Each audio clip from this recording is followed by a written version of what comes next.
Adam, have you ever had an improvised story element that was introduced into your campaign by a player? Something you had no idea that was going to come at you, that became a campaign-defining story element? Yeah, absolutely. You did it to me. We you're introduced welcome. your character into a campaign. You joined partway through, and you came with a built-in bad guy. And that bad guy was a defining, nemesis, was the big bad evil guy for the next campaign. In the next campaign, right? And he was in the shadows, in the background. You guys never really ran into him, but he was plotting and shit in the background. Showed up in the last moments of the last session, and that launched the next campaign. And I ran with that to the very last episode. You guys killed him. Yeah. And we killed him without any sort of possibility of we erased this guy's soul. You guys got him possessed by your ally ghost, and he walked him into the river Styx to wipe him fucking clean. Yeah. You guys, and I was not expecting that it would go that way, and it was brilliant. And you guys were all so ready to fucking hate him. It's a Mimic, the Roundtable Dungeons & Dragons discussion podcast, where you never know what you're going to get. Welcome to part 1 in our discussion on common plot lines that will help loosen up your writer's block. As the pandemic numbers settle down here and we prepare for restrictions to lift, we've blown the dust off our campaign notes and started thinking again about how to craft story and conflict. I'm Adam, and with me today is Dan, and this episode is called Storylines, Drama with Trauma. Nice. You're you're right. I do like the rhyming ones the best. So I'm a simple man. There are a lot of different ways to plot out a story, and let me start off by saying that whatever works for your table works. But sometimes you want to make a request of your dungeon master for a certain kind of plot line, or you, as a DM, are looking to breathe some new life into your campaign. We see a lot of discussions online about joke storylines that come from puns, tweaking lackluster published material, and balancing railroads, funhouses, and sandboxes. There are conversations about how to keep players engaged and characters balanced, and of course homebrew theories and character crafting. But on this podcast, we talk a lot about how D&D is collaborative storytelling, and no one person controls everything. So let's sit down and look at story itself. Story has two popular definitions. The first is an account of imaginary or real people and events told for entertainment. And the second is an account of past events in someone's life or in the evolution of something. Let's boil it down to something a little less unwieldy so we can apply it to D&D. Yes, please. For our purposes, story is the evolution of imaginary people and events for entertainment. The key words here are evolution, imaginary, and entertainment. Evolution is important because there has to be a sense of progress and consequence to the decisions being made around the table. It also implies that there are general rules, but not necessarily a right or wrong way to proceed. Imaginary is important because the situations we will be exploring are born of creativity and imagination within the general rules that evolution hints at. And entertainment is important because it guides our decisions from the outside and gives us a measuring stick of what feels good and right to absorb as an audience. And because this is a collaborative story, everyone involved is part of the audience, even the dungeon master. Remember, for us, story is the evolution of imaginary people and events for entertainment. Let me say all that crap again in a different light. For those of you who are philosophy majors, think about it like this. Imagination is the id, evolution is the ego, and entertainment is the superego. But Adam, you're crying out, I just want inspiration for my writer's block, or I want a fun new story to tell. I know, I hear you. But it's important to understand how story works, so that we don't get distracted by puns, which are imagination and entertainment, but not evolution, or railroady plot hooks, which are evolution, but not necessarily entertaining or imaginative for everyone around the table. To really grasp the idea of storytelling in a collaborative sense, as a dungeon master who is supposed to have a handle on all of the opportunities available, you need to listen to the players and slide in a good story hook when you hear a good opening, like Dan mentioned in the cold open. And I know you've heard lots of bad stories from players, especially when getting a backstory that doesn't offer anything inspiring, or when dealing with a basic archetypal character that hits only one note over and over again. Looking at you, edgelords. You need to listen to your players. and know what different kinds of stories there are out there, so that when your players stumble upon something golden, you can nudge a subplot or side quest or even an NPC into the bigger narrative. But while some ideas may seem intriguing or funny or even boring, remember the three things that we're looking for here. The opportunity to evolve the characters, the opportunity to inspire imaginations, and the opportunity to find the maximum level of common entertainment. It's going to be different for everyone, and oftentimes it takes the blending of 2 or 3 ideas together to really strike gold. But I hope the next 2 episodes will grease up the gears in your machine and help add depth to your Dungeons & Dragons tables. And players, you can find story opportunities too. It doesn't just have to be DMs.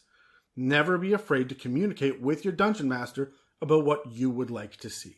So Dan, I got a question. Sure. What's your favorite kind of story arc? The one that you are always excited to see in a movie. I got a 10. I got an 11. Honestly, I don't know why we roll dice. I just always go last.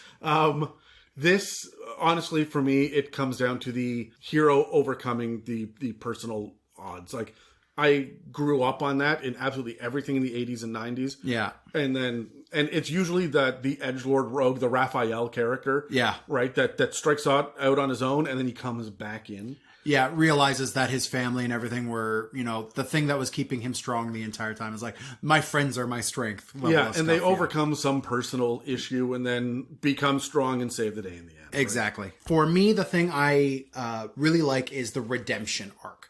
It's kind of associated with you, but I want to see a character who is, based on his circumstances, been beat down and has hit that rut and then has to redeem these things in his past that he has committed to show where he's been, where he is now from where he was. It's that Noah's Ark level of thing where it's like you made some mistakes, but those have enabled you to do what you need to do in the future. It's part of the journey, right? So it's the redemption arc. That's the story beat I like more than anything else. Well, those are story arcs, not so much beats as they are arcs, yeah. Right? We can take these general archetypes and then, depending on which beats that we use, we can get radically different storylines, but they follow the same general trajectory. Mm-hmm. So here's something you might not know. Speaking of the different beats. In 1895, a French writer named Georges Poulty came up with a comprehensive list of possible stories called the 36 Dramatic Situations. He credited the work to an Italian author, Carlo Gozzi, as being a major inspiration, and his list is used by authors and storytellers all over the world, but very few people in D&D. Now, we're going to bring it to you, by the broad strokes and in layman's terms, because we've got limited time here. Yeah. But if you want to learn more, go buy a translation of the 36 Dramatic Situations. Hopefully, this episode should be an episode that kicks some of the cobwebs loose by using these. I'm going to go through each of them simply, and we're going to provide an example for a story opportunity within Dungeons & Dragons. I'm sure that you will be able to come up with a ton as well, but feel free to steal or adapt anything we come up with. And remember to keep your eyes out for ideas that will include the entire mission statement of the evolution of imaginary people and events for entertainment. Let's do it. So there are 36 dramatic situations here. Most of them have an opponent, but I'm going to take you back to the 8th grade English class and remind you of the 3 kinds of stories, that there are the 3 kinds of conflicts. Man versus man versus environment, and man versus self. It is really difficult to set up the man versus self conflict in D&D, but usually a good dilemma is enough to explore those themes at your table. I will talk about that a little bit more next week. Sure. That leaves us this week with man versus man and man versus environment, which I like to reframe for D&D as conflict against a thinking enemy and conflict against a scenario. Okay. As we go through the 36 situations, think about the fact that your party or a party member can act as an individual entity. And they could be the guards or the people sneaking past the guards or the people being guarded. And you can replace any one of these entities with a scenario. The guards could be replaced with a trap or a locked door. The entity circumventing the barrier could be poison gas or the passage of time. Sure. And the guarded one could be treasure or a secret. You see how this one basic situation can spin out in many different ways. So, I've monologued enough. Let's get to the discussion, okay? Okay. The first one is called Supplication. This requires 3 parties. a victim who is begging for mercy, someone who has power over them, and someone with authority over both of them. The more doubtful the authority figure is of what action to take, the more drama you can extract from the situation. So this is going to be your story beat of like the corrupt nobleman, the corrupt king, the evil overlord, not necessarily like your big bad evil guy, but some like middling level guy who has been ruling with an iron fist, and your main like party quest giver is going to be like the farmer that has been dealing with this guy for so long and is bearing the weight of taxes or whatever those are, right? It could be that. It could be simpler than that. You could have a goblin on the side of the road begging for a stay of execution. Oh, yeah. And then the man standing over him with the sword saying, no, you stole. That's a punishable offense here. You're just a goblin. I will kill you. And your party then is interjected in. Yeah. As the authority to determine whether or not to do this. Mm-hmm. Or you could have an authority come in and stop the party from executing the goblin. Or you could have an authority member come in and say to the executioner, why are we condemning this party? Yeah. And have the party have to beg for their lives, right? So there are lots of different ways to look at it. But you're right. You can go big scope or little scope. Yeah, yeah. The second one is called Deliverance. Again, this requires 3 parties. Someone who has made a mistake, someone who is enacting justice on this person, and someone who rescues the first person from the threatening party.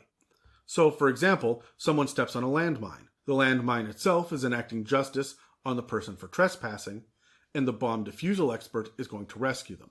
You'll notice there's no overarching authority figure here. Mm. This is actually really interesting because this could be within your party. A lot of this drama comes. Say like a kobold has accidentally set off, or your party has accidentally set off a kobold trap with one of the people suffering, and they see the kobold, who's probably like a party member NPC, then like saying sorry and running, and now you have to do this kind of weird 3-way RP situation where you've got one player going, hey, it was a mistake. The other player saying, no, I'm going to kill the kobold now. He's going to die.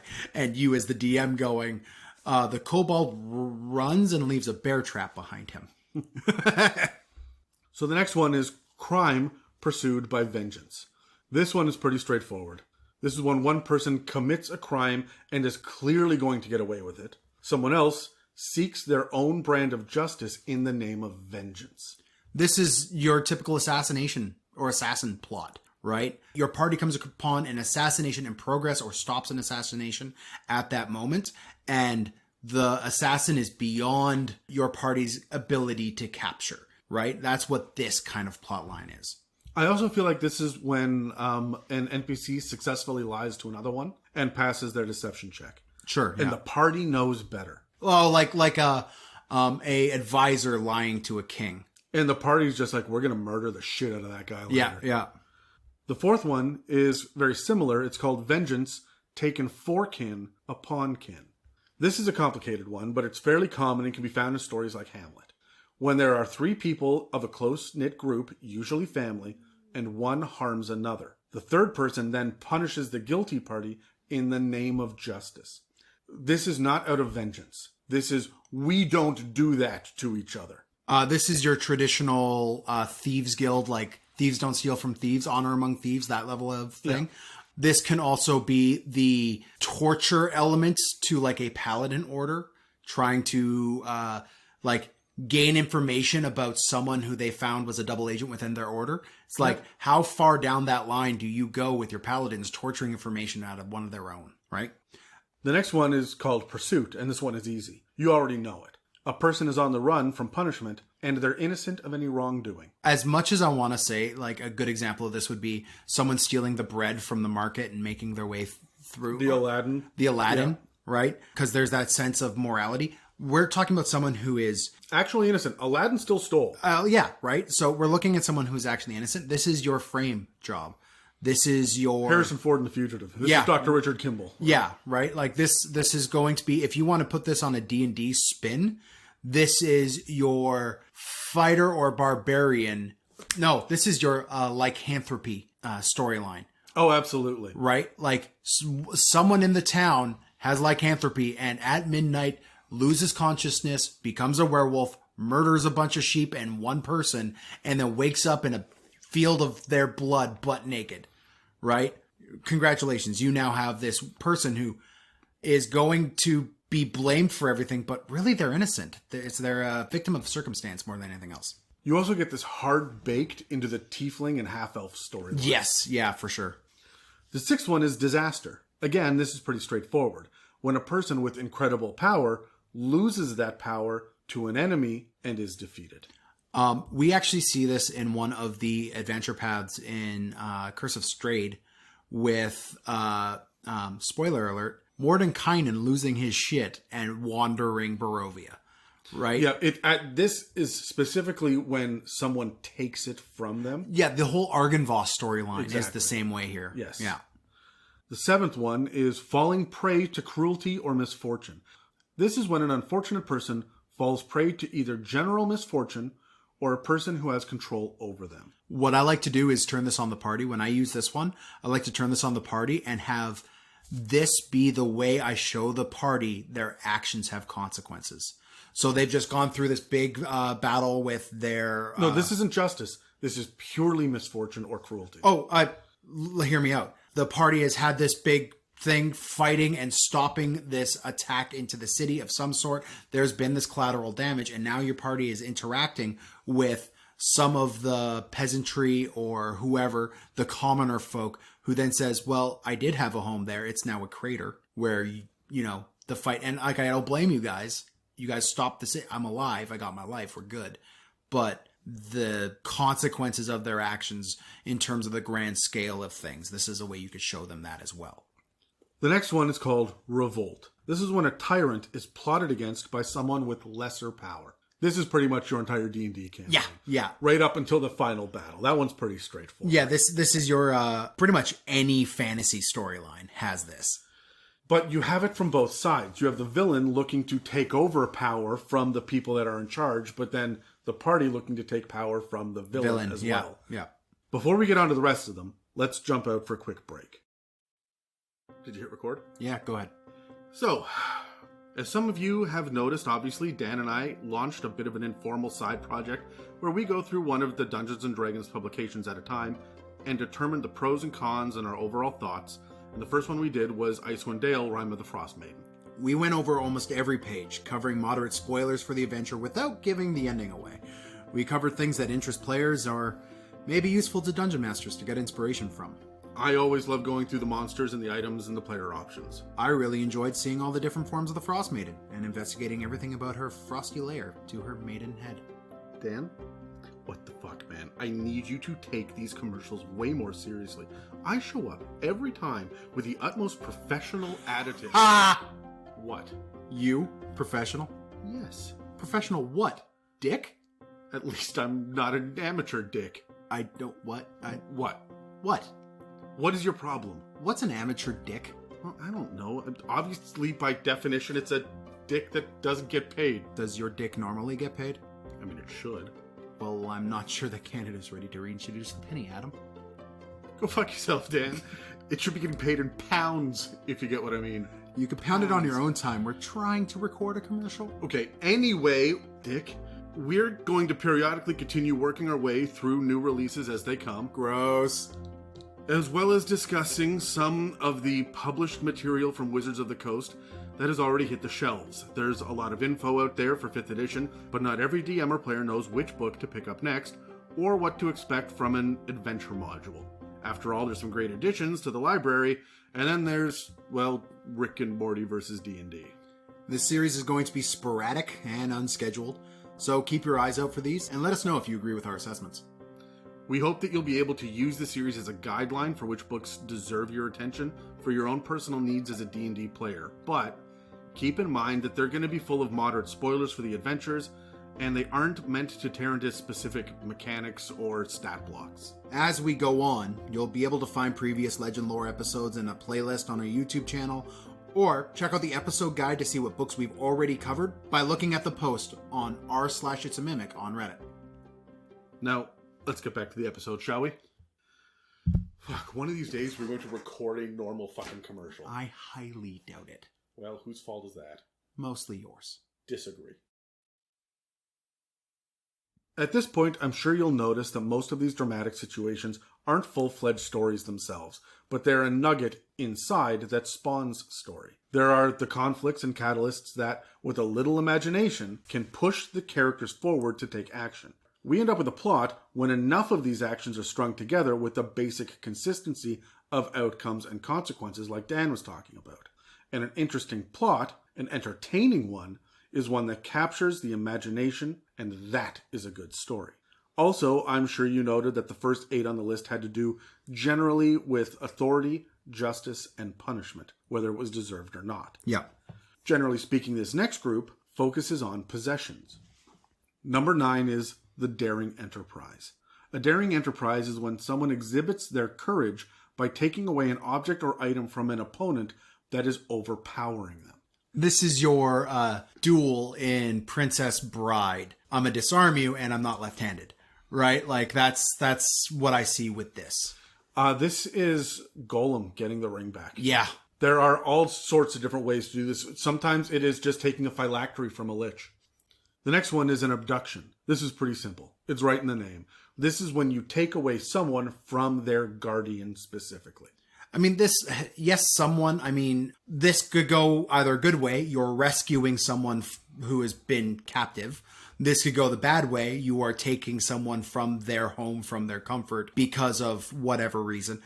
Number 11 is the Enigma. This is when an interrogator creates and presents a problem to someone with the express reasoning so that they can help the person get closer to their goals. A poor man's version of this is when someone plays devil's advocate in a hypothetical argument. A standard one that we see is the Sphinx's riddle. Yeah. I mean, any sort of mentor or training montage that you have. Especially with tough love. Yeah, right. This is your grizzled war veteran that's got a special place in his heart for you, but he's never going to show it to you. The one after that is obtaining. This one has 2 kinds of meanings, so it's like a special bonus. It can either be when someone is trying to get an object from someone who is denying them, or it can be when 2 parties want the same thing, but an authority is in charge of choosing who gets it. Either way, this is about wanting an object and having the object's fate lie entirely out of your control. Look at the Wisdom of Solomon here, where he had the 2 farmers arguing with him about whose sheep it is. And Solomon was like, well, just cut it in half then. And whoever, was the one who had the more personal reaction got the sheep, because obviously they cared more about it, whereas the other person just wanted to make sure that person didn't get it. Doing that level of stuff and putting that into your D&D campaigns, often amongst party members, I would hazard against that dilemma of, okay, you have an artificer and a wizard, here's your plus to intelligence item, who gets it? But it can be a little bit more simple than that too, and it could literally be a person standing between you and the MacGuffin behind them. Yeah. Right? This is just about one person imposing their will, denying you from getting the item or object that you want. Yeah. So, after the idea of possessions, we come upon a few of the most malevolent options on the list. And most of them revolve around conspiracy and betrayal. Remember, your party can fill any role in these narratives. It's also worth noting that a lot of these themes and plots can be just as effective with lesser extremes. The Enigma that we spoke about a moment ago could have been a simple riddle with an answer that can help the party later in the dungeon. A revolt could just be one party member trying to take over as the face of the party for a little while. You don't have to stick to these extremes of life and death. And keep that in mind as we push forward. And that's good, because things are about to get super freaking malicious. So the next one is called the Enmity of Kin. And this is when members of a family or a close group conspire against another member with malevolent intent. This, to me, is the phase of a cult stepping from just a group of like-minded individuals to a let's summon in our elder god, right? There's going to be that one guy who's all like, hey, I found this ancient book, like, follow me, blah, blah, blah. And the other cult members are like, hold up, and then go to your party for help. That's a storyline you could do with this. I honestly think we see it far more often than that with brand new players playing rogues. My character would steal from you. Oh, God, yes. The one after that is Rivalry of Kin. This is when one person chooses one person over another, and the tension that leads to this moment. This is not about the actual outcome, but the tension building. Think about it like a love triangle that is about to get resolved. Joel Schumacher made a great movie starring George Clooney, and Chris O'Donnell and a whole bunch of other people. They had this scene where Batman had to choose between Nicole Kidman or whoever that was and Chris O'Donnell. You have the Riddler sitting there like laughing at this choice. That's what you have here. You get that all the time. The Green Goblin doing it with the busload of kids. Yeah, this is a common like superhero trope. You can't where save is everyone, right? Yeah, So, yeah. This is how Two-Face is made. the next one is the Murderous Adultery. This is when two adulterers conspire to kill a spouse who is being betrayed. This one's a little hard to inject into D&D unless you're hiring the party to kill someone or you're hiring them to save someone. Yeah. Honestly, you're right. It's really hard to put this into your campaigns, but because we experience D&D and it's a world where ghosts exist, you could definitely inject this more. Having... they're already murdered. They're already murdered, right? And they want you to complete the set, right? Like that level of stuff. I mean, you can have some fun with it. The last one in this malicious segment is called Madness. This is when a madman goes insane and wrongs a person. But be careful with this one. Remember our conversations about session zeros and mental health in previous episodes. If you are playing Call of Cthulhu and stuff like this as well, this is going Or to... you're using the optional sanity rules for D&D. Going into like legit mental psychoses. Again, you're right. Look at your session zeros. But it doesn't have to be that. We talked about Kuatoa, right? You're going to see that here, where like a Kuatoa will stand there and he'll talk to you face to face for a moment. And then, I don't know, the current in the water will change. A smell will waft in on the wind, and all of a sudden he's summoning an elder god. It can get weird real quick with this. Fun ways. You can also get into this with the Unseelie Court. Yo, yes. Or any fae you could get into or a this. lot of aberrations. Mm-hmm. Setting aside the idea of malicious intent for a moment, let's talk about accidental loss and sacrifices that characters are forced to make. For this section, it's easy to focus on the evolution of consequence, but remember that the story also has to be entertaining for your players. For some, increased stakes and tension is entertaining. For others, it just feels like punishment. Read your table and listen to your players. Don't be afraid to check in with them during breaks and between sessions. So, the first one in this group is called Fatal Imprudence. Someone who loses an important item or wrongs a victim, either by neglect or ignorance. Your wizard fireballed the NPC. Your barbarian threw his axe across the... You roll a crit failure and your dungeon master says you drop and lose your rope. Yeah, there's so many things, and nothing pisses off a player more than losing one of their items. So again, handle it with delicacy. After that is Involuntary Crimes of Love. When two lovers have unknowingly broken a taboo through their romantic relationship and someone reveals it to them. This is the main dramatic tension in the first part of Romeo and Juliet. A good D&D example of this would be when you fall in love with like a hag or a succubus. Oh, yeah. Yeah. So this is the Terry storyline. Well, and then they fall in love back. Oh, that's cool. The one after that would be Slaying of Kin Unrecognized. You see this one all the time on television, and I used it to mess with Grady in his episode of The Many Roads to Amelia. This is when one person kills another, only to discover that it's a beloved family member or friend. Yeah, this is the figuring out that the NPC that you've had as a friend the entire time is part of a secret order or something. Oh, no. This is when you kill the guy in the robes and then pull the hood back and discover that's your NPC. Yeah. So you're on the right track, but it's flipped. It's the other way around. The next one is Self-Sacrifice for an Ideal. This one may seem pretty straightforward, but it's got an extra little bit of gravitas to it when you stop to think about it. Of course, I'm sure you're all familiar with the age-old trope of sacrificing one's well-being or life in the name of their ideal, but this equation isn't quite complete.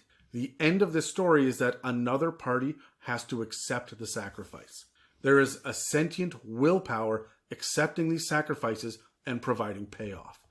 And this is the thing that bothers the shit out of me in Avengers Endgame. Oh. And Infinity War. Gamora and Black Widow sacrificed themselves. To whom? How did that release the stone? Who gave that up? Who set these rules in motion? Yeah, they never really established that, hey? Usually in D&D, it's going to be a god or a demon lord or something. Yeah. But you could even have it be, kill that guy to save this person over here. You can have someone with low status force your hand. Yeah, for sure. The next one is self-sacrifice for kin. This is really similar, but the motivation is based around rescuing or benefiting a family member or person close to you instead of an ideal. Yeah, this is What Hawkeye tried to do. Yeah, right. This is like giving up your kidney so that someone else can have that, right? Like, there's so many things. This is in D&D. This would be giving up a important magical item or important boon to save a party member. Oh, this is specifically about giving yourself up. Yeah. This is, you guys run, I'll hold them back. You try to tell a barbarian that an axe is an extension of himself. Sure, fair enough. But honestly, this, in my head, this is a fly, you fools. Yeah, fair enough. The next one is all sacrificed for passion. This is when a person, usually a lover, gives up everything for their love, often unwisely. This is clearly displayed at the end of Romeo and Juliet. Yeah, this is a bit harder to do around a table for D&D, I find. This is a really shitty way to pull the rug out from underneath your players. The unwisely part. When the bard falls in love and then it turns out to be the succubus. Yeah. Right? And then, uh-oh. I mean, you did this sort of by making one of the players fall in love with a brass dragon, but that didn't necessarily go too poorly. Oh, it went poorly enough. It went poorly enough. In her regard, she straight up sacrificed herself for the player at one point near this big end scene, climactic end battle. And he got stuck with a half-dragon egg. Hey, that my character looked after. Okay, so number 23 is the necessity of sacrificing loved ones. Sometimes there's no other option but to sacrifice a loved one. This one is particularly heartbreaking and is what I think of when I separate good dungeon masters from bad ones. Good DMs arrange scenarios where players have to weigh the consequences of saving their beloved NPCs. A bad dungeon master slays a character's family and drops the news on the player after the fact for what they consider dramatic effect. I think you handled this well. Like, I had a whole daughter plot line with Lockie, my gnome. I think you handled this very, very well in that entire process because Lockie's entire goal was saving his daughter, and then the moment he saved his daughter, he had to basically come up with this decision, like, does he save his daughter or does he save a group of people? It was a whole trolley problem. Just now you have Lockie where that one person's incredibly important to Lockie, but not really anybody else. And additionally on top of that, you tried to have it both ways and lost a bunch of people. Including my daughter. Including your daughter. Yeah. At which point I was able to transition that into your daughter out for vengeance as a revenant coming back. And then you had to make the choice, do I support her in that or not? And then later on, I believe I sacrificed myself so that she could come back as a full version of herself and live a happy life. But Lockie, who had went through this massive redemption arc, now had to be a vampire lord. Which is exactly the same kind of horror that killed his daughter in the first place. Exactly, yeah. Oh, I miss Lockie. Oh, you'll fight him again, don't worry. And you'll be playing him, and it will be weird. I haven't decided what kind of Jamaican accent I'm going to do for it, Dan. Oh, it'll probably be South African.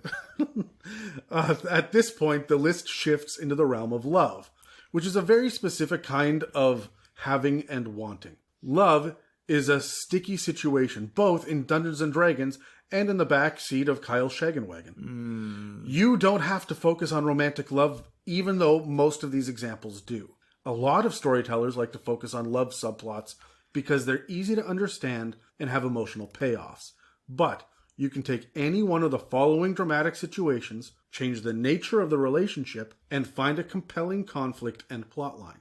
The first one is called Rivalry of Superior and Inferior. This is when two rivals square off against each other, and the best man or woman wins, thereby winning the prize. In older classic literature, you often see the prize be a tournament or the hand of a fair maiden. Mm-hmm. Well, we've evolved now, and while the old themes may be attractive for the sake of nostalgia and historical accuracy, be careful about handing out romantic interests as prizes. It's 2021. It is time to grow up. I had this issue, you mentioned earlier, the Brass Dragon. I had a character, or a player at the table who was playing a barbarian, who was very much, I drink beer and I have a big swinging cod. Yeah. I swing my axe as much as I swing my junk. And he wanted the most attractive NPC that came up in a caravan of people they were escorting, who was this little blonde scholar girl. And he was very much, I'm going to seduce her and whatnot. and she did not give in to him. Every time that he would do something, I'd make him roll a charisma check, and he failed about as much as he succeeded, and started to get mixed messages from her. Over time, they would spend more and more time around the campfire during downtime, but she would always say, well, thanks very much, have a good night, and up and leave. This went on for months until finally, when they settled down somewhere, she decided to stay with the party and not move on because of him. And that flirtation actually kicked off, and the two of them ended up in a relationship. It was so much more rewarding than any other way around it. But the thing is, he was up against Terry's character was a fighter in the first couple of sessions of this. So the two of them were both like, oh, little blonde girl, huh? And they were like competing about it. And then I distracted Terry with the CrossFit half-orc. So he like totally went off in that direction. But for a moment there was this real tension of which one of us is going to score the girl, not knowing that neither of them are going to score the girl based off of your roles. You're going to have to put some time and effort and thought into this. Prove to me that you are a hero, not just in name and violence. You kind of flip this, the gender roles on this on its head as well with Irvindale and Megan's character. Oh yeah, I forgot about that. Right. And the funny part about that is Irvindale was like this attractive, well-meaning, like just... He was the half-elf on the pirate ship that just was there to be kind of like a ship counselor. Yeah. And like, you just had a tough fight. Sit down, let me rub your shoulders, tell me all about it. Are you okay? Like, Terry and I hated this motherfucker. Yeah. Just could not stand him. But like, the other two players at the table, Megan being one of them, were girls, and they were like, he's not so bad. Like, what's wrong with him? And like, Megan actually like started diving into having a relationship with him. And then we voted to sacrifice him to bring in Demogorgon onto the plane. So, I mean... Well, that was interesting because Terry, in a different character, was also flirting with Megan's character. He was kind of half serious, right? Like, yeah. He was just being weirdly intimate, and it was a big joke. But then Irvindale came on the scene, and suddenly Terry wasn't joking anymore. Yeah. Especially because the only thing, you guys are so suspicious that he was going to be evil. Oh, there was so many like little hints of like, weird side eyes, and like this guy is just so good. There's gotta be some, like this was the campaign where like, guys, moral ambiguity is this campaign, and here comes this hero character. I gave you the shining beacon, and the only things about him were, my only notes were, he has a +1 to every roll, he has advantage on every roll, and he will always do what is right for every character. As a side little story, at one point in time, my character was messing around with the like god of nature of what it was, just like the idea of nature personified, right? And a lot of that had some divination aspects to it.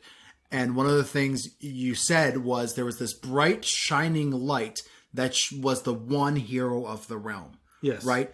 And you said that this was like the entire realm was locked in shadow except for this one bright shining light moving through. This was after Irvindale had died. And we're like, really? Just the one? And you said to us, well, there was two, but you sacrificed him to summon Demogorgon in. Yeah. Just to like twist that dagger a little bit more. And we're like, you son of a bitch. And then when we met the hero, we're like, yeah, okay, fine. That makes sense. We got a picture of the dude on our wall right now. Yeah. But like, it's just like that tool as a DM to just be like, and you all fucked up. And I'm just going to make you really regret it 6 months down the line. Man, I absolutely love that callback. But let's get back into the list. Number 25 here is adultery. This one is simple. It's adultery. Hey. This is when two lovers conspire against a spouse who is deceived. You may handwave this as a duh moment, but stop and think about the dramatic implications here. If you've ever been cheated on, you'll recognize that the part that stings the most isn't the fact that someone else was rubbing their naughty bits on your partner. It's the sneaking, the lying, and the planning that is a deeper betrayal. I have been cheated on, and the shock of the act itself wears off in time. But I keep coming back to the idea that my partner had to put on their shoes, walk to their car, drive to his house, park the car, check themselves in the mirror, walk up to the house, and knock on the door, and every single moment of that journey was willful, conscious betrayal. So when you think about adultery in D&D, think about the conspiracy behind it. Session 0, Session 0, Session 0. Right? Like, I cannot say enough. This is going to be raw for a lot of people. It absolutely will. Right? So if you want to bring in a storyline that has echoes of this, make sure, especially like players who are going through a bitter breakup or whatever it is, make sure you've kind of, at least ambiguous, because I know you don't want to give away your plot, but like have a way to get out of this. Have a ripcord. Well, the other thing that I will do as well is have that level of conspiracy be against a sibling, or a child, or a parent, or something else, so that we're still dealing with the idea of conspiracy against a loved one. Yeah, I like using this storyline as a way to build interest into two NPCs more than an NPC and a player character. Yeah, I like that as well. Right? So like the trusted merchant couple that you've been with for 8 levels, suddenly the husband is far more distant, or the wife is far more distant, or however that relationship goes, right? And your party discovers that not by any enchantment or anything, just by his own active will, the husband has dallied, right? But this is D&D too. You can use enchantment to really muddy the waters on this. Oh, yeah. Succubusses. Succubi. They exist for a reason. Okay, so the next one is called Crimes of Love.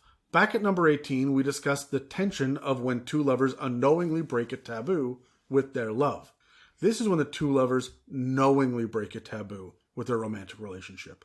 Good examples of this are when Romeo knows better, but he goes to see Juliet anyway. And, well, all that nastiness between Jamie and Cersei. Yeah.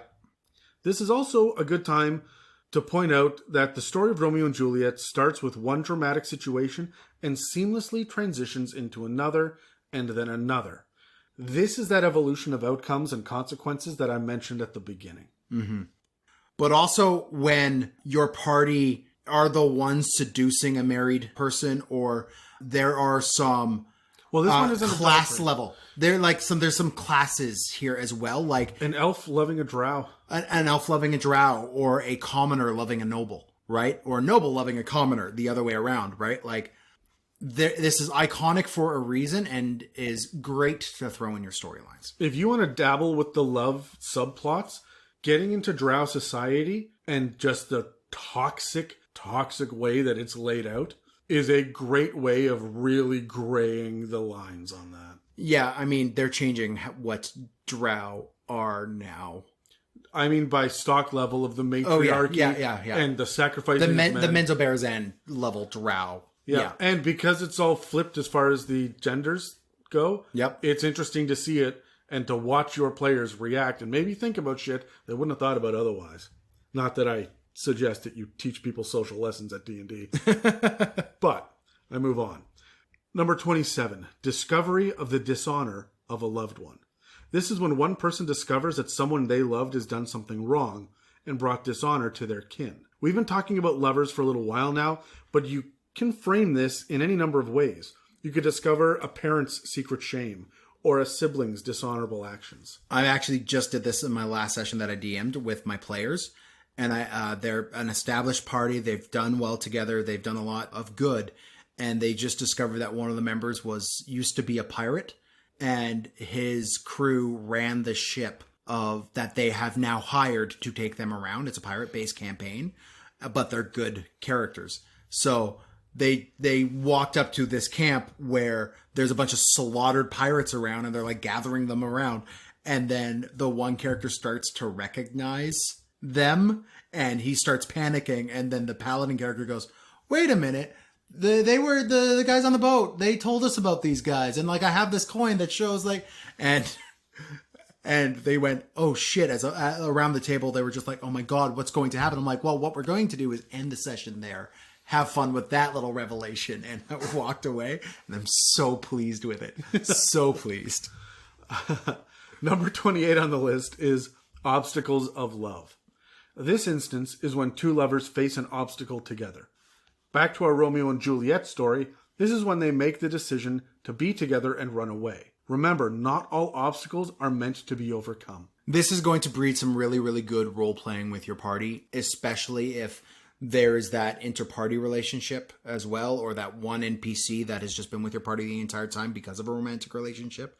This gives you a really good chance. I would hazard DMs against making these obstacles literal physical, like, threats to their life, right? It seems a little too easy and on the nose. It's too easy and on the nose. I would have definitely be something a little bit more existential with it. Like, we mentioned earlier, Celestial has to give up their immortality. The whole interaction between Aragorn and Arwen in Lord of the Rings, right? She's literally giving up her immortality to have a human life with him. That's massive. And like the downfall with her father, and like, this is so iconic, so great to play. The next one is an enemy loved. This is not just when you have a crush on the bad boy at school, or whatever Terry feels toward those leather-clad women who carry whips around. This is when one person has fallen in love with their enemy and then is hated because they're in love. So this is when your bard falls for the succubus and the rest of the party figures it out, and the bard, not under a spell, says, "Yeah, but guys," and everyone else at the table starts screaming. Yeah, this could go bad. This could go real bad. But at the same time, like, it doesn't just have to be the bard, you know, loving the succubus. It could also be that big bad evil guy that used to be a beloved party member, became the big bad evil guy, and is now back to being an NPC and had that little bit of a redemption arc as well. That could be a thing too. Well, we did it a little bit with that big villain that I mentioned before. That was at the big bad evil guy for the entire campaign. Joined forces with you for a while. Yeah, he was straight up an ally until we got him possessed and walked him through the river Styx. Yeah. Because fuck that guy. Yeah, you guys really did pull a double cross on him. Yeah. So, before we move on, I have a quick question for you, Dan. We have been talking a lot about the intelligence behind these decisions. Traps are a great way of introducing obstacles or conflicts that are outside of social or combat encounters. Sure. Do you have a specific trap that embodies one of these? I mentioned earlier the landmine. Yeah. Needing to get diffused. Yeah, of course I do. Do we want to roll for it? Sure. I got an 18. Hey, I'm actually going 16. first. Yeah, there we go. Okay. Honestly, the spiked pit trap, every single time I use that ends up being a self-sacrifice play for one of the players, who has to usually sacrifice their own hit points to climb down or jump down the pit, cross it, and get back up the other side to attach a rope of some sort. You see that with pit traps. You see that with any sort of like rogue trying to disarm a trap will have the same thing. Like, the rogue always gets blown up, right? Right. I played straight up the high perception rogue that did not have good disarming capabilities. Like, I could tell what was going on, but I couldn't stop it. You were disarming in other ways. I was disarming in other ways. Literally, well, no, I was dislegging Megan when you shot her leg off. Yeah. Jesus. But we had another person in our group, Charlie, and he was playing like a mastermind rogue who had, you know, expert lock picking skills. And we had this one like hallway where it was just a series of traps. I was so excited for it as the DM. And yeah. The two of you teamed up. Yeah, we teamed up. I see all the traps and all the things that are going wrong, and Charlie disarmed them. Yeah, he focused on all of the social and then picked up the lock picking as well. Yeah. But couldn't find the traps in the first place. It was really frustrating. You were talking about pit traps and whatnot. One of my favorite things is the door that's slamming down, the blast door. Oh, yeah, okay. And you've got to hold the door as a self-sacrifice play. Aw. For other people to get through and get away. I know. Aw. Aw. The entire show went downhill after they revealed that, hey? I have a series of opinions. Let's move on, though. The rest of the podcast will be Adam talking about Season 7 and Season 8 of Game of Thrones. Adam? Oh, I've got a lot to unpack here. Are you actually going to let me? No, I'm not going to. I'm going to get 1 point. Okay, you get one. Okay, you get one Game of Thrones point. Okay, so this is big spoiler for Season 8. The way that Cersei and Jaime die, I think, was perfect, and I will fight people. Really? The weight of King's Landing crushing them in each other's arms is thematically beautiful. That is the metaphor that they deserved. Yeah, but Jamie had his whole redemption arc that was just like stopped.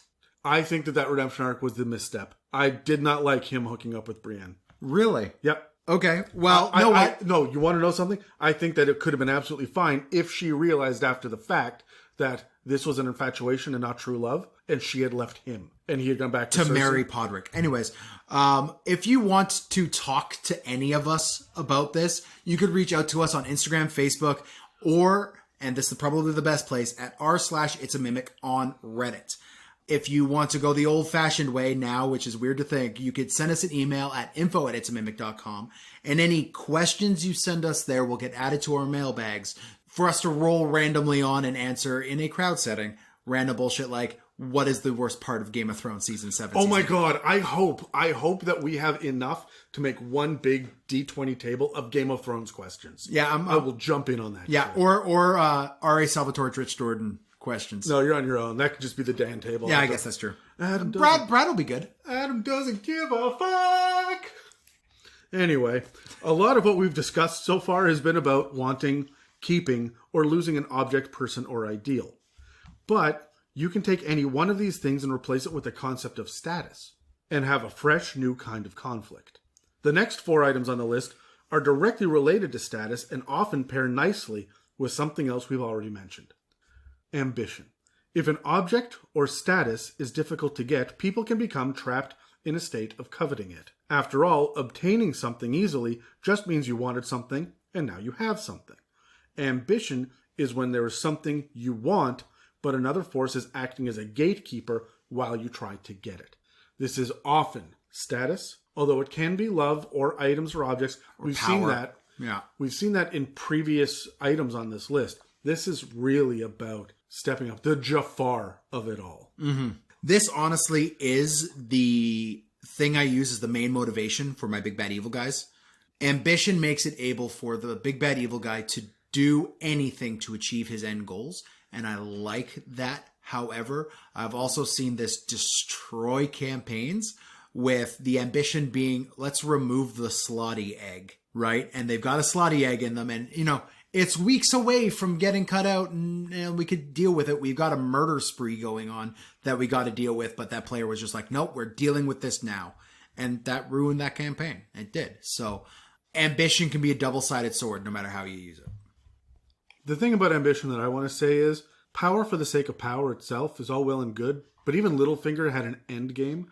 What's your end game beyond I am king? What are you doing with that crown? Exactly, right? Like, Vecna became a god not because he just wanted to become a god.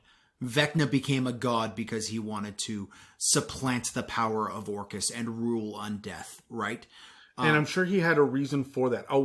An objective that he wanted to accomplish with the undead. This was the best route to get that. Your villains will feel so much more complex if you have an actually grounded, almost sympathetic reason for their ambition. The next one, actually, Dan, you segued nicely into this, is conflict with a god. I mean, this one is pretty on the nose. When a mortal challenges a god, there are consequences. Sometimes this is presented as a conflict with the worshippers of the god, and sometimes this is direct conflict with an immortal being. And remember that not all consequences have to be bad. Honestly, this is also the thing I do with like Archfey. If you're making deals with the Fae, that's where I have. If the Fae factor into my campaign at all, they will have to deal with, you know, trying to garner information or a boon from Queen Titania or whoever. This also is the deal with the devil, right? Yeah, and that's a really easy one to go with. I also look at it as the divine intervention. When the cleric prays over and over again to help us get out of this scrape, and they do not get answered, and then finally the god shows up just because you rolled well enough on your D100 or whatever it is. Yep. And the cleric says, why were you not here last time? Yeah. The god can explain themselves. This actually happened. You're not a Critical Role fan, but I will bring up Critical Role here.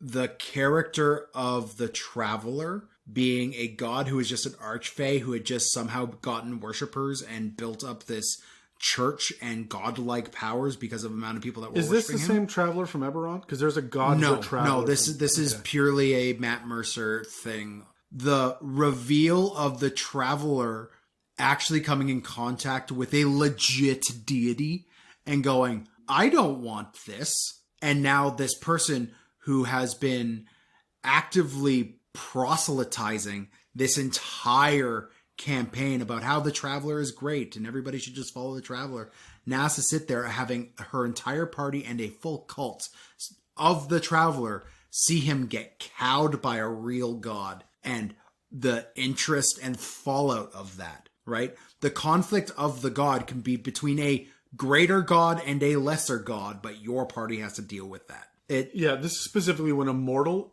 is dealing with an immortal. Yeah.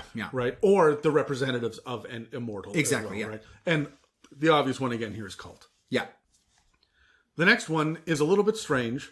The next two actually go hand in hand. So this one is called mistaken jealousy.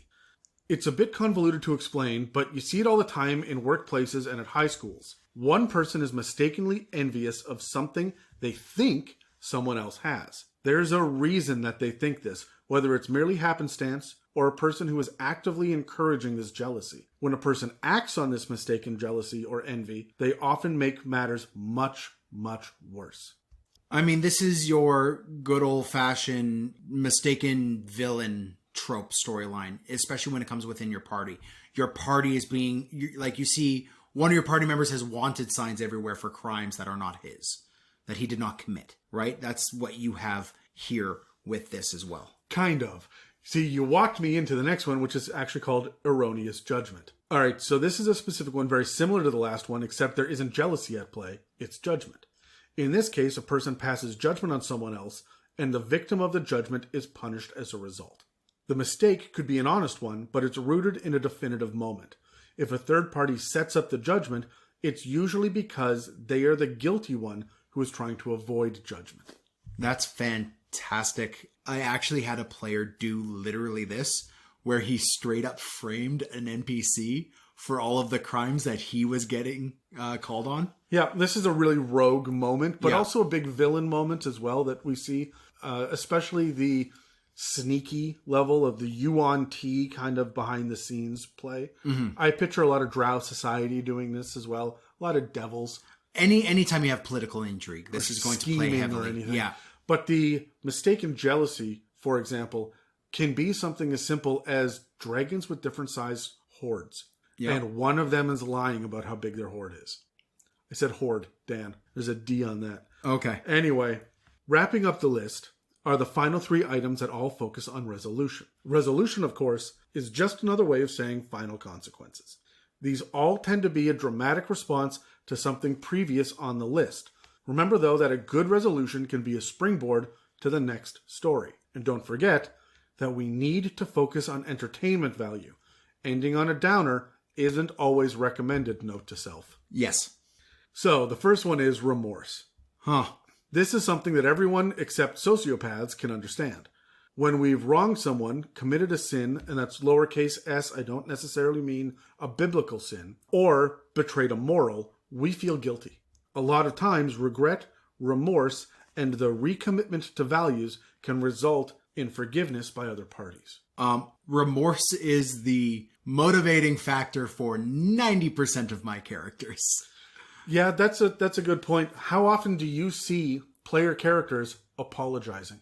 Depends on my tables. Some players will do it more often than others, but trying to force a player to do it who doesn't is hard. You'll never get Dave to apologize. I'm waiting for the next campaign that we have lined up once, in the after times, since we're in the COVID times right now, for you to DM, because we're doing a 1 to 20 fresh brand new campaign.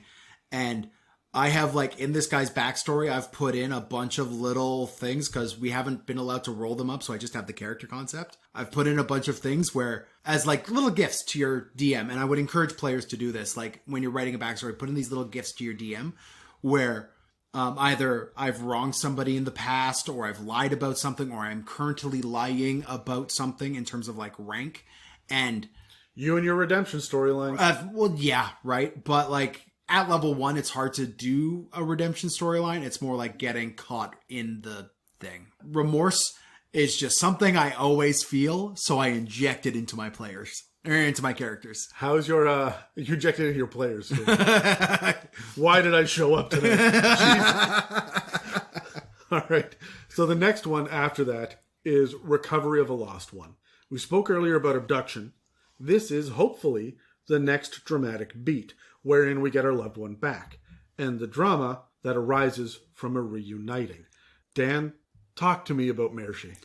I'd rather not. No, talk to me about before the tragedy. Yeah. Talk to me about that moment. It was really, really cool. It was one of those things like, one of the things I like about this game is it introduces, if you are open to it, emotional experiences that you may not have a chance in your day-to-day life to experience. At least you see a shadow of them. So, as I said earlier, Lockie's entire storyline was he was a drunk, he was a noir detective, right? Who just so happened to be a gnome. And his entire motivating factor was the fact that the one bright shining light in his life, his daughter, was lost in this world, and we eventually figure out she's like in a sunken city in the one air pocket left, and we finally go to save her, and it was this great moment of finally being able to like hug my daughter. Now, this storyline came out like right after I started having kids and everything, and it was super emotional. But that moment of finding her, of finally laying your eyes on her. Relief beyond anything else. And you ran forward and gave her a hug, and there was this huge cathartic moment at the table. Dungeon Masters, don't just speed by that. If you are another player at the table and you see this happen, give that player the opportunity to really revel in this moment. Yeah, it's moments like that breed great D&D. It's moments like what happened half hour after that breed aggressive D&D. Which brings us to our last point, the loss of loved ones. Fucking son of a bitch. This is specifically the realization that the loved one is dead. The most dramatic version of this is when a character witnesses it directly in front of them, Daniel, especially at the hands of someone else. However, even just getting the news of it can be a dramatic thing in and of itself. Dungeon Masters tend to use this when they don't have anything else to introduce or inject drama into the moment, and I feel like that is a mistake every single time. And if that happens, there's often a lot of backpedaling, and because this is a world where resurrection magic exists, we could resurrect them and they'll be fine. This isn't a Marvel movie. This isn't some sort of superhero comic book. If they're dead, please keep them dead, especially if they're NPCs. Unless that is your entire subplot and you are going off for it should be a special thing for a resurrection to happen. Having Mershi murdered in Lockie's arms directly after saving her from this feat. Well, right? not just her, but her unborn baby as well. Child. Yeah. Again, you son of a bitch. Still like brings an emotional react. Like, let me be completely clear. Adam had cleared this kind of storyline with me. He had asked if that kind of thing would be okay. He took a bit of a chance because I said I don't like kid level stuff, but Mershi was a fully grown adult, and then Adam was like, oh yeah, she was also pregnant. So I had an entire storyline, by the way. Should I reveal this? I'm going to. I had an entire storyline. Yeah, the character's a vampire lord now. So no. Where your character, where Mershi was going to stay dead, and you were going to team up with the father of the child for vengeance, and then decided at the last minute, I'm not kidding, on the drive-in to revenant her instead, and to keep it that personal and not have him be a character. Yeah, I mean I remember because we ended the session with Mershi being dead, and then there was like a 2 or 3 week break where I had to stew on that, and that just... You didn't talk to me for 10 days. Yeah, like straight up, hard no, I don't want to hear your voice. I was mad. But honestly, man, it bred such a great narrative experience for everyone at the table. It's a highlight of the campaign, at least in my opinion. I mean, it was very self-focused as my character, but even the other players will note how Mershi became such an integral part of the campaign. But we did this to everyone. I mean, Akra, the wizard, lost her best friend out of it. Yeah. We had Cora, the paladin, Lost her father's spirit. the father's voice inside the ancestral sword. The sword got broken, his voice disappeared. Then she lost her god. She watched her god get raffle stomped in front of her. Yeah.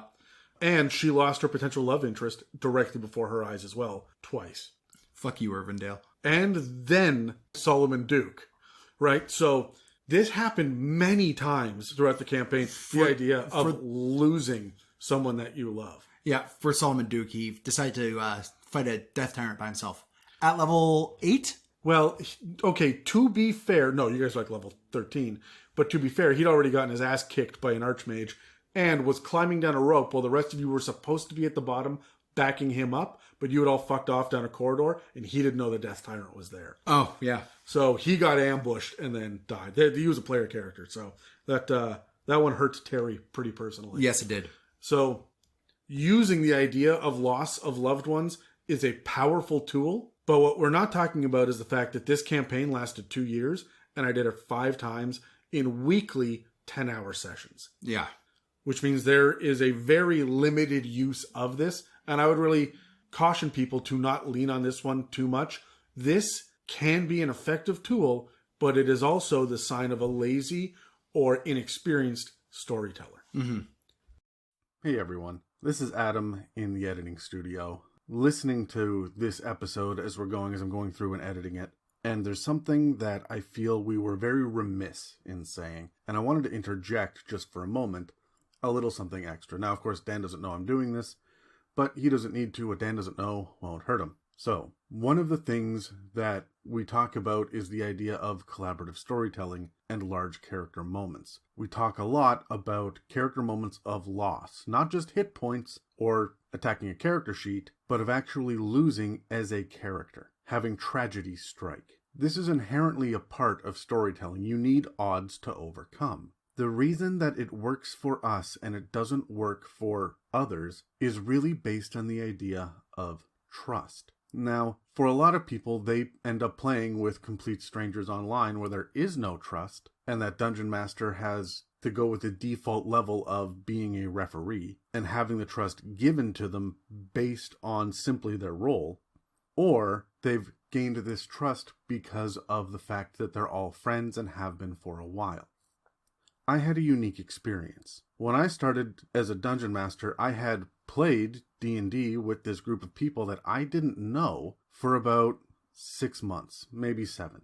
It was a great, rewarding experience. We just finished Curse of Strahd, and they handed me the reins with a little bit of trust, but I hadn't earned it yet. Later, when Dan and then Megan joined the campaign, it was brand new. I hadn't really seen Dan in about 6 or 7 years. Not in any meaningful capacity, and I didn't even know Megan before she sat down to fill in as an NPC during half of a big climactic narration finale. I felt the need to earn trust. I felt the need to prove that I, as a Dungeon Master, can be trusted with your characters. I did this by staying consistent. I really focused on the idea of appropriate consequence, both good and bad, and we often talk about the negative because it's the most memorable. But when discussing consequence, we do have to think about reward and outcome and whatnot as well. I got a lot of goodwill from my players, and I'm so thankful for it. Later on, we introduced a player named Charlie into our group, and it was during the last dozen or so sessions of a massive 2-year campaign. And while he came to the table with all of these fantastic ideas for character backstory, I told him ahead of time, this is really not going to be about your character. Have fun playing, but we're going to wrap up everyone else's stories and then launch a new campaign. Now, I had some of Charlie's trust because we'd known each other for well over a decade. But at the table, when he would see harsh or cruel outcomes of things, because we're ramping up, we're getting to the big climax, the idea of everything hanging by a thread, he thought that I was being adversarial. He thought that because I had not earned his trust, there had not been the consistency either as a storyteller or as a referee. Now, it's very easy to say that someone who adjudicates rules needs to stay consistent. We talk about this when we discuss our homebrew rules and making calls, especially with conditions and whatnot like that. But earning trust through storyline is important. Handing out the wins and the losses and making sure that they know that you are on their side gives you the ability to step forward and give them real tragedy and loss, and they will not blame you for it, but you as a dungeon master have to earn it. We told a lot of stories so far in this episode. We spoke about Dan's character Lockie and Mershi, his daughter, who he was looking for the entire campaign, found her for one session, and then had her brutally murdered in front of him, her and her unborn child. Then get raised as a revenant, and then Dan supported her until he had to play the sacrifice move and become a vampire lord as a result. We talked about Akra, the wizard, losing her best friend to a death tyrant. We talked about our player Jamie's long-term commitment to ingratiating himself to an NPC love interest, then having a dramatic reveal that it was a brass dragon all along, and then a tragic loss as a result. We mentioned Terry and his emotional investment in both love and loss in this game. Megan had the loss of her father, love interest, and then another love interest, and then her left leg. We saw character rivalries that didn't extend beyond the game because there was this level of trust. Charlie and Dan working together to disarm traps was a beautiful moment that built trust between them. Megan's paladin and our dragonborn wizard, Akra, both took an interest in Irvindale, the perfect half-elf, but they remained friends outside of the session. This is because of the trust that was built around the table. I cannot say enough how earning that trust is going to be so important to moving forward with some of these different plot lines, especially when dealing with things like love, loss, and betrayal. There's a common trope that says the moment that the first NPC double-crosses your party, they will never trust an NPC again. You have to show them that this betrayal is earned. These plot points are earned. And that not every time is going to be like this one. Even though we existed in a campaign of moral ambiguity, there was always the idea of hope. They still won. It was always a win with an asterisk. We killed a death tyrant, but we lost Terry's character. We survived meeting Demogorgon, but we lost our beloved half-elf character. I got to reunite with my daughter, but she is undead and out for vengeance. Every one of the results, every one of these resolutions that we talk about needs to come with the idea of springboarding forward to the next plot point, and that is one of the key ways to earn trust. Yes and, no but. These are phrases you should learn as a DM.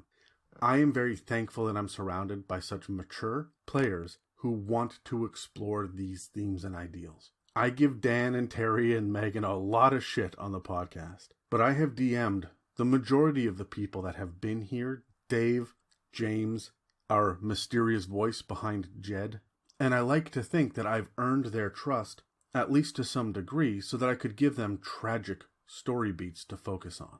One of the things that Brad always circles back to when he tells stories is about how Dan and I conspired against him and the rest of the party, and my character betrayed everyone and killed half the party and left. I had known Brad for fewer than 20 hours of gameplay when this happened, and we weren't friends before we sat down at a D&D table together. And Dan was introducing the majority of that party to Dungeons & Dragons 5th edition while we were playing that campaign. And while we do talk about it and we poke fun at Brad about it, it has stuck with the majority of those players as a major betrayal because it wasn't earned. We've said a few times that that was a mistake. As cool as the moment was, in retrospect, it was pretty disheartening for the players. We're not perfect, not by any means, and we're not expecting you to be perfect either. So when you take these plot points, think about building trust. We've provided nothing but conflicts this entire episode, or resolutions that, for the most part, end on a down note, a negative. Give them the threat, give them the conflict, give them the issue or the problem or the puzzle or the riddle. And remember, they need to win. Let them be heroes. If you give them enough overwhelming odds enough times and they always come out on top, they will trust you the one or two times that they don't. Okay, let's get back to the episode.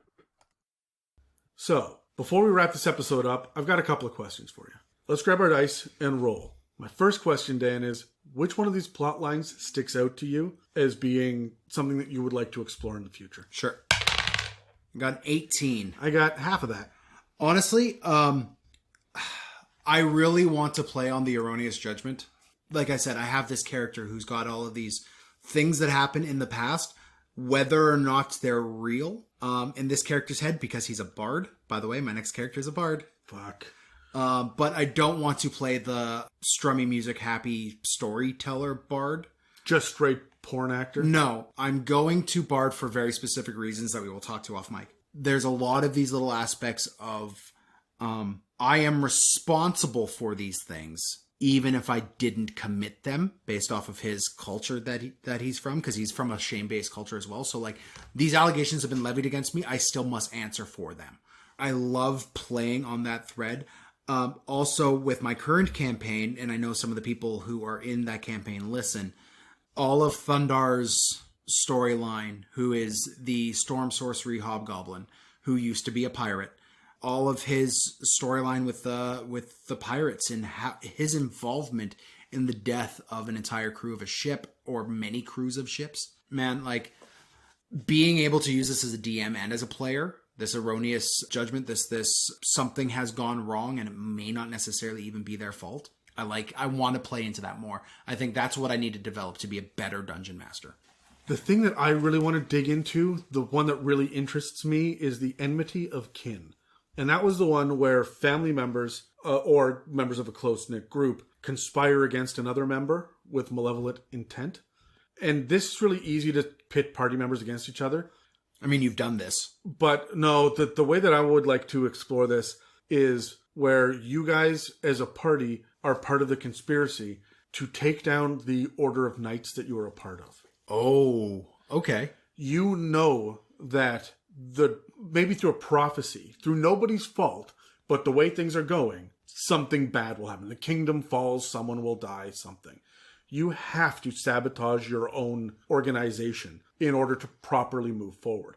I really like it. I don't have any plans for that, and it's not going to work in the things I do have plans for, but I really like the idea not of infiltrating the cult to take it down from the inside, but of being a part of an order and then discovering that you have no choice but to sabotage it and be the pariahs. Oh, I really like that. So my next question for you, Dan, is what additional advice do you have for a player who wants to explore these themes? Honestly, be open with your DM. Think creatively about them and don't just pick one. Find 3 or 4 that you can work a story around. Have roots in them with your story. Try to think of the very real effects some of these conflicts or whatever they are will have on the physicality, the emotion, the speaking pattern of your player before you even sit down at the table, right? I know we often sit there and be like, well, does he have an English accent or a Jamaican accent or whatever accent Dan's going to throw at us today? But like, how you say something in an accent is one thing, but your stutters, your confidence in speech, your other things will really help communicate your character's emotional state at the table, right? You can be Irish and quick speaking and confident. You could be Irish and slow to speak and haggard. And you could be Irish and stuttered in speech and tortured, right? You're not going to be the happy leprechaun every time. Knowing what these storylines did to your character to put them to where they are and how your character wants to resolve them will help generate you as a player your goals for that character as well. These just aren't things for DMs. A DM has to put together all of the creatures, the lore, the story, the plot, everything for the table. You as a player are just as responsible in the time away from the table to do your prep to understand how your character would react to certain things, where your character comes from. Just because you're not the DM doesn't mean you get to come to every session without having thought about your character's motives or goals or thoughts, gone over what his item selection is and what his plan is moving forward. Coming to the table prepared like that in some way, shape, or form brings the level of play at the game up exponentially for each player that does it. If you are not playing that kind of D&D, if you are just there to slay goblins, you do you. Yeah. But if you're looking to have specific character arcs that you want to explore, if you're looking to talk with your dungeon master about, hey, I injected these 3 points into my backstory, I would like to explore them, this is the one that I'm the most interested in, and whatnot. My big note for everyone is be patient. Remember that a dungeon master has between 3 and 6 people around a table. On average, sometimes it's a lot more. They've got plot points that is either laid out to them in the published material or that they've been working on for months.